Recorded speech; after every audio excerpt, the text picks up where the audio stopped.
In this video, we're going to begin the installation of the evaporators into the gym. There's a few initial things we need to do that I'd like to review first before we actually get to the gym and start the installation. The first is that we need to remove the nitrogen charge that's been put in the evaporators by the supplier. Now I've already done that, and it's much like what I reviewed with the compressors. So this 3/4 inch line has a Schrader valve located in it. I've noticed that some do and some don't. You don't need it to remove this charge, but it's something you can use if it is there. So you can slowly back out the Schrader valve. That will allow a small amount at a time of the nitrogen charge to be released. The other thing you can do is just slowly unscrew the cap to this 1/4 inch line, to the 1/4 inch where the liquid line would be going to and will be going to.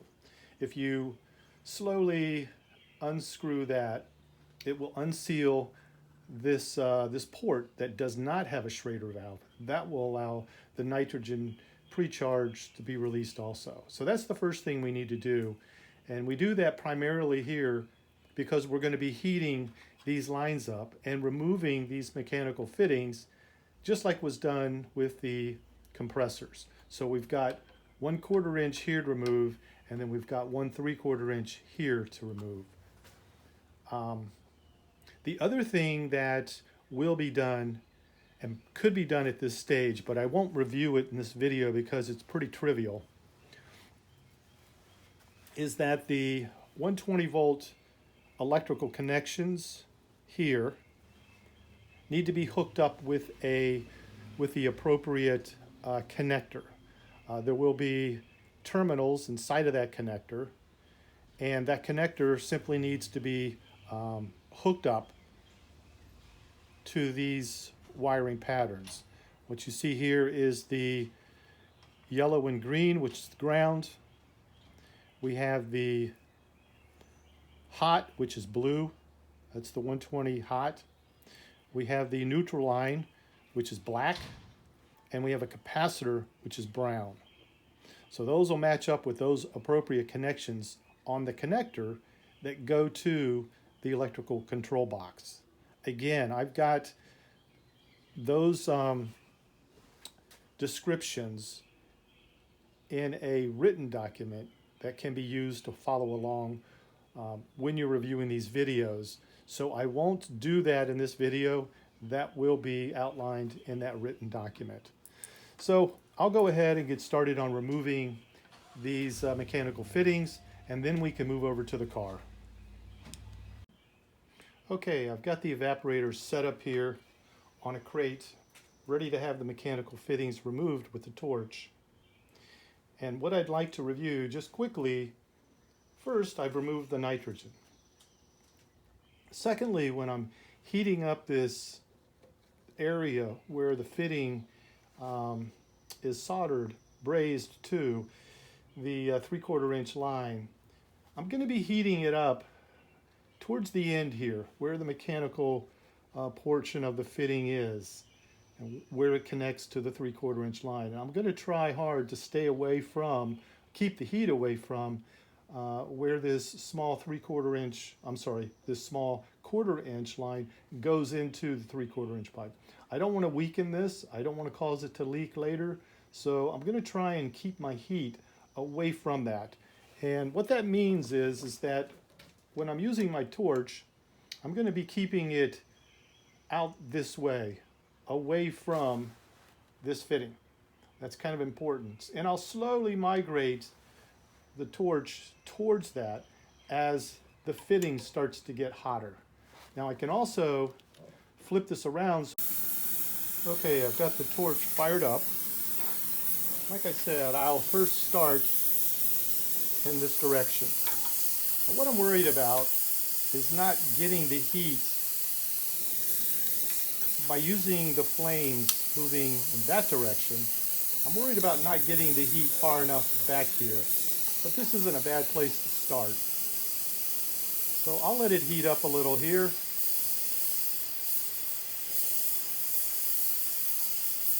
This is a big piece of pipe, so it's going to take a little more heat than the small 1/4 inch line.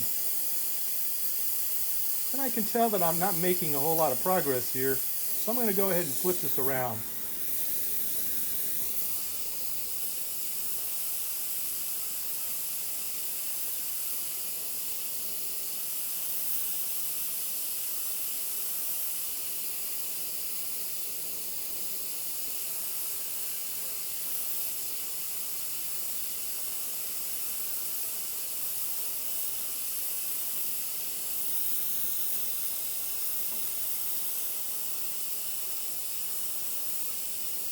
Okay, I can see the joint starting to get a little wet, and there we go.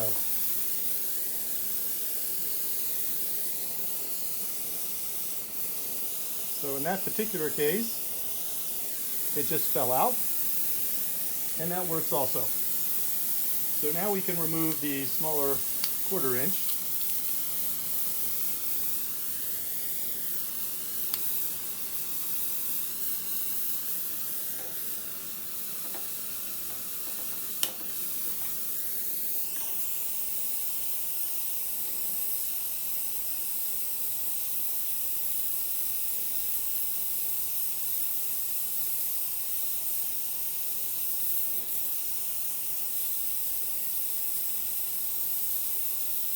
And I can see it getting hot here.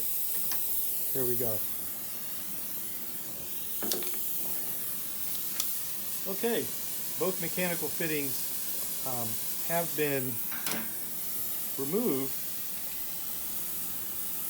And what I can do now, I know I'm not going to be swaging this large 3/4 inch. It's big enough as it is, but I will need to be swaging this smaller 1/4 inch. So why don't I go ahead, get my swaging tool, and do that now while it's still warm. Okay, I've got the 1/4 inch bit on the hydraulic swaging tool here, and as I said in an earlier video, we won't be able to get the whole bit inside of that 1/4 inch line, so I'm just going to use the tip of this thing to open it up, open the end up, the very end, so that we can slide the rest of the bit on down inside. Hope you can see that.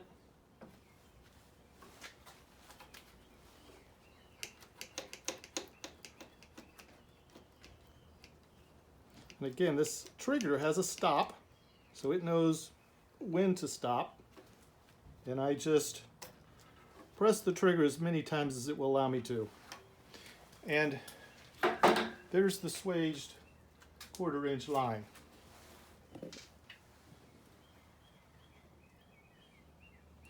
And you can see that inside of the swaged line, or maybe you can't, it's not easy to visualize, but there's no oxidation inside of there.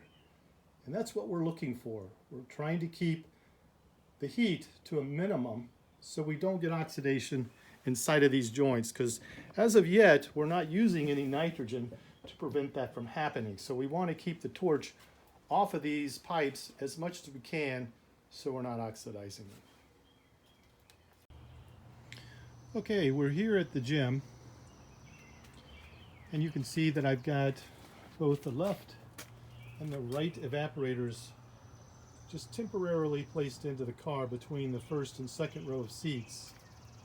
And I find it helpful, not just when I'm videotaping this, but when I'm actually doing it, to do a couple of things.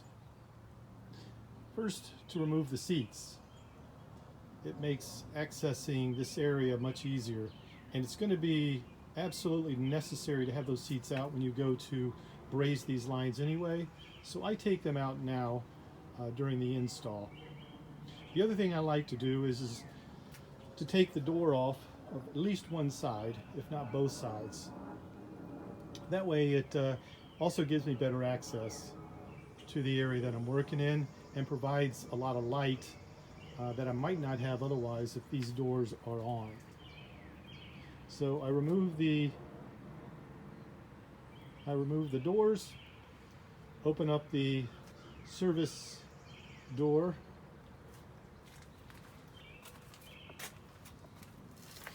and the other thing I want to caution you about before ever doing the install of these evaporators is, or has to do with the inverter brackets.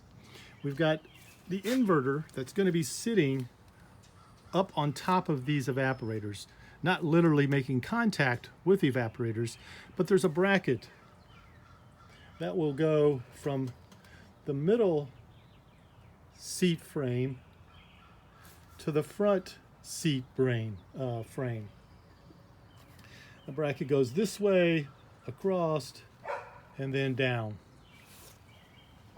And as you can see, you couldn't possibly drill out the holes on the inside of this frame to do the mounting of that bracket if this evaporator's already been installed. So you want to make sure that those holes have been drilled out ahead of time because of the lack of room to get a full-size drill in there. You might be able to work a right angle drill in this area here, but with a drill bit and all, I don't think it would be possible here on this side. So do that ahead of time. I will review that as soon as I've gone through the next step here with the evaporator.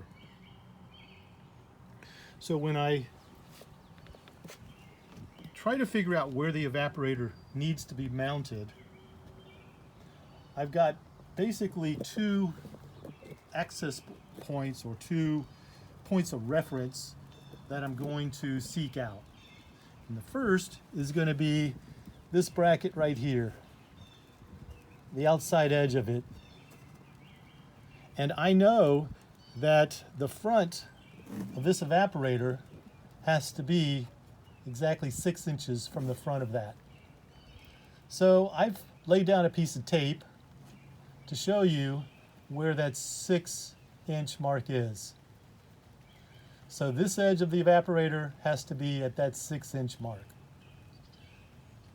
The other point of reference is the access door threshold here.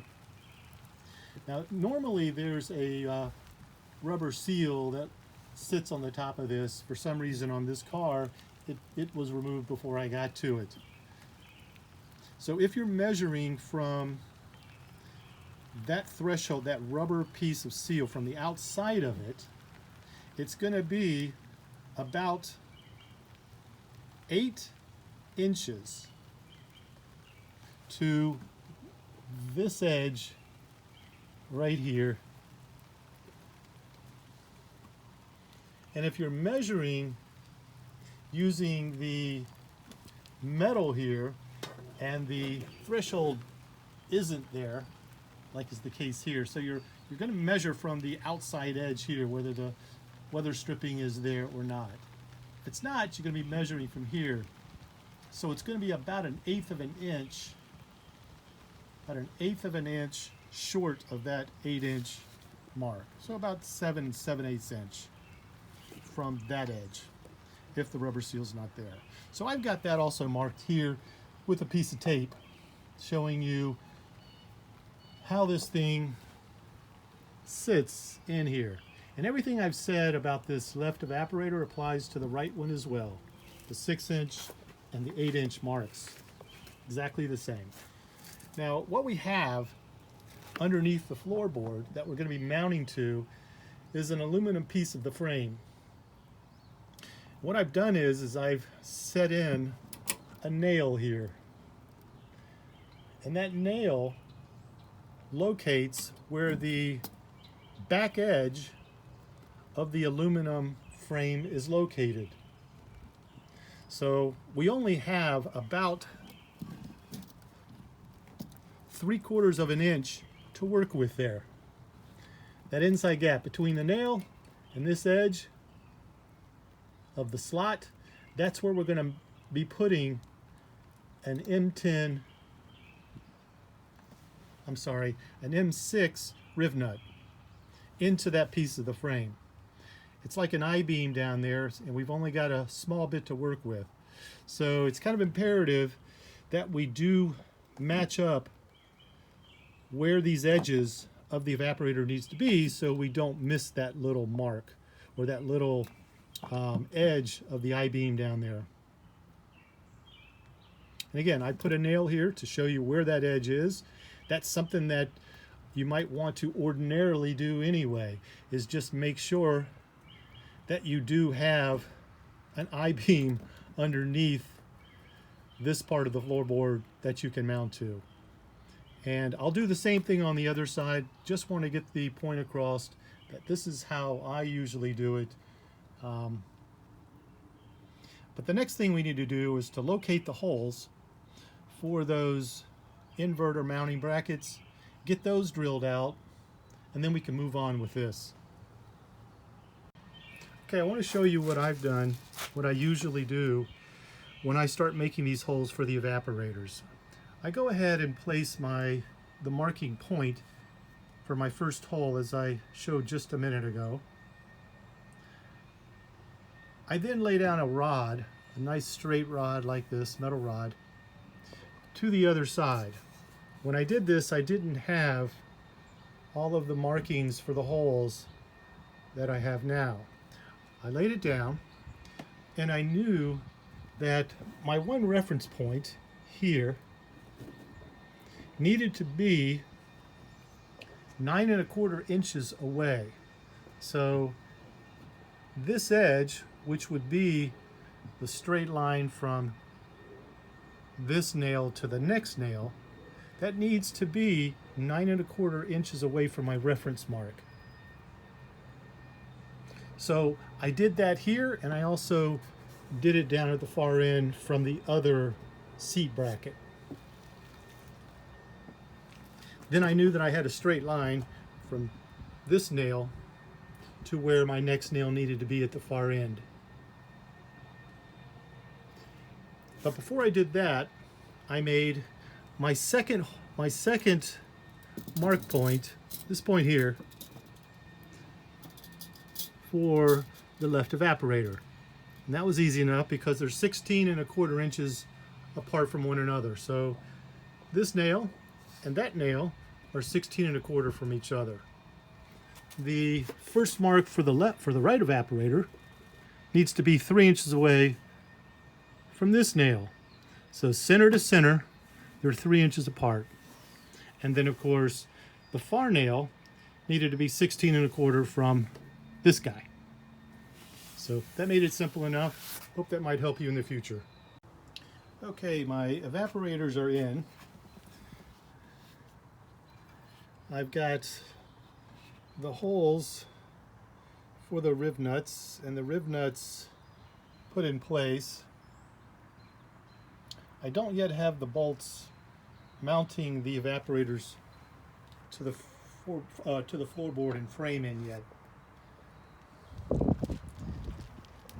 So at this point, before I actually do the installation, do the mount, and fix this thing to the frame, what I need to do is to drill these holes out for the inverter mounting brackets.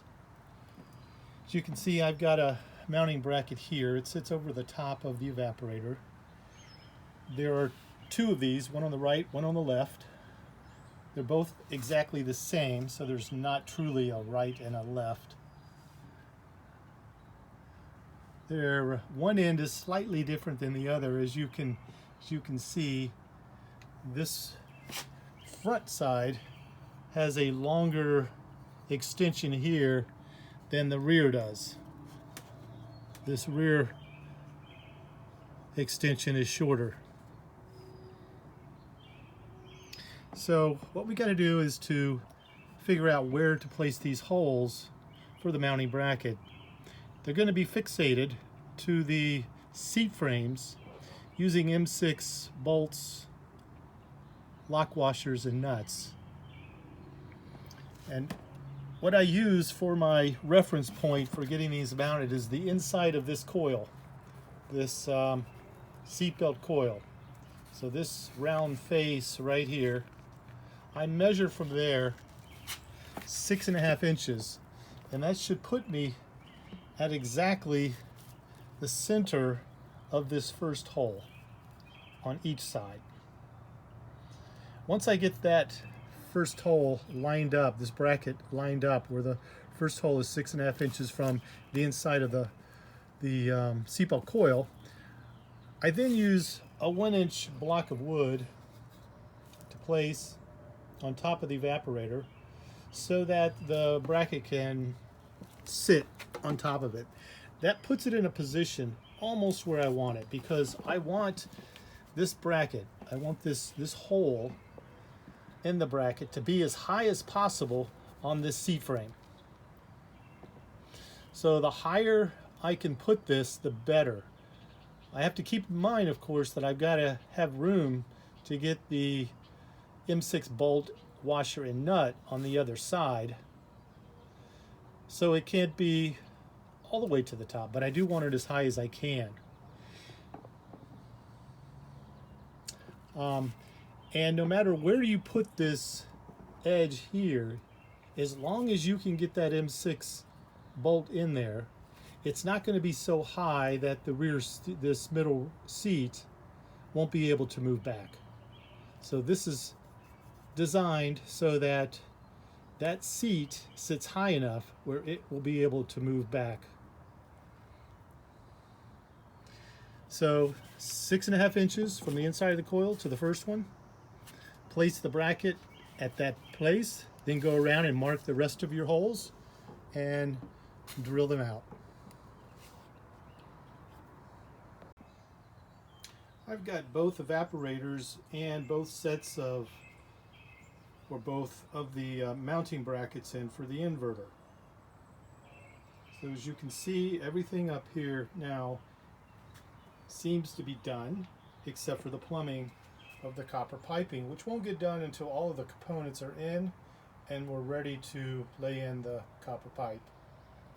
I will say that I use a 1/2-inch drill bit to get the drain spout of each pan through the floorboard. And since we haven't been collecting much water at all in these drain pans, I've not been putting any hose and rubber hose clamps on the bottom sides of them. We hardly get any condensation at all. So it's really not necessary to use those hoses coming off the other ends of the drain spouts along with the hose clamp. I've got about 1 inch of space between the top of the evaporator and the bottom of the inverter bracket. So this is complete.